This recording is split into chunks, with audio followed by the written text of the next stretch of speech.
Welcome back. Here's lesson number 4. So it's like in Branson when we play concerts in Branson in the Opera House. We come out and we say, okay, lesson number, and we have all our friends out there calling out the show numbers. That was because we played sometimes up to 17 shows up there, and people would come to each and every one of them. But anyway, it just reminded me, just saying, okay, this is lesson number 4. So not trying to steal your time here. We're going to talk about the left hand. So with the left hand, we start making chords. Even though the banjo is a great melody instrument, it's great to know chords and just sort of have something to play with and just play and just sort of roll and just have something. So the most important chord that we use beside G, it would be the D chord, the D chord.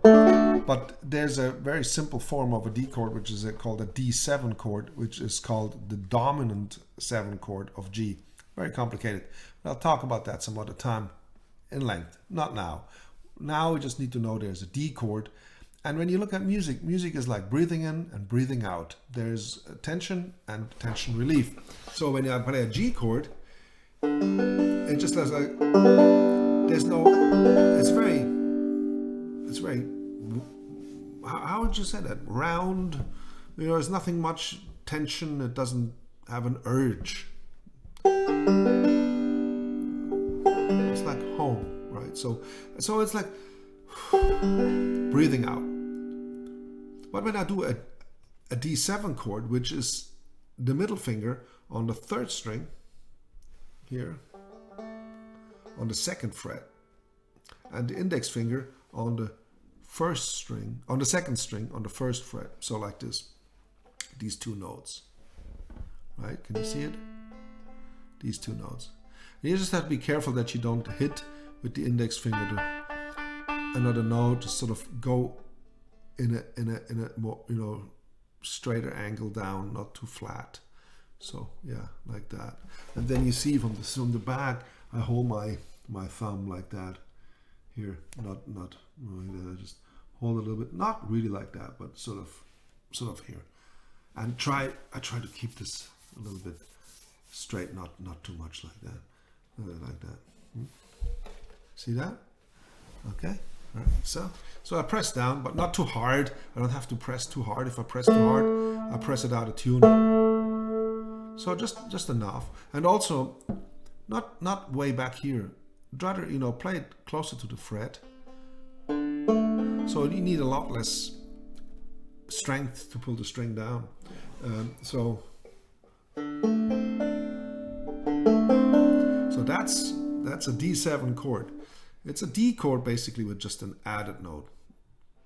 But we're going to talk about that later. So with the 5th string, which is not really a note actually that belongs into that chord, basically it's a D7 suspended, but it's a beautiful sounding chord, and it's a very common sound in all folk music, American folk music.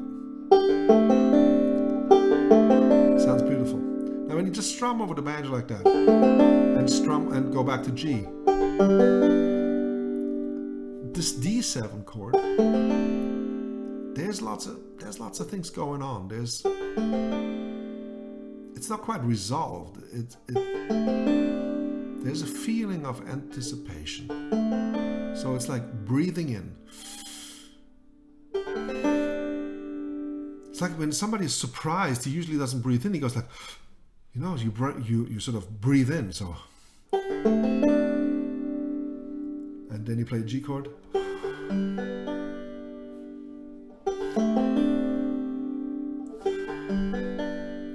And that's it's like an accordion. It sort of goes, it opens and closes, and this emotion of breathing in, breathing out, of tension and relief is beautiful, especially between the foundation chord and its dominant 7 chord.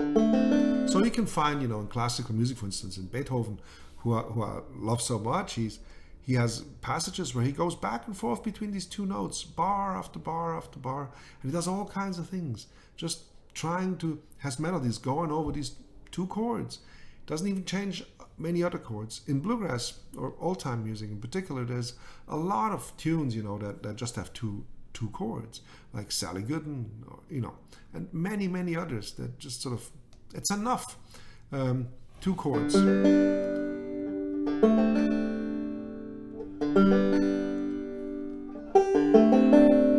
And so what you can try to do is just lift it away, go back, play the chord, go back.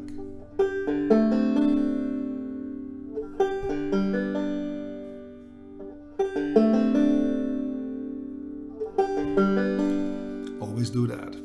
And once you can play this and it sounds clean and the fingers are not cramped, there again, try to relax your hand, not try just, you know, just, that's very good. All right, when you can do that, come back. All right, I'll show you more, lots more.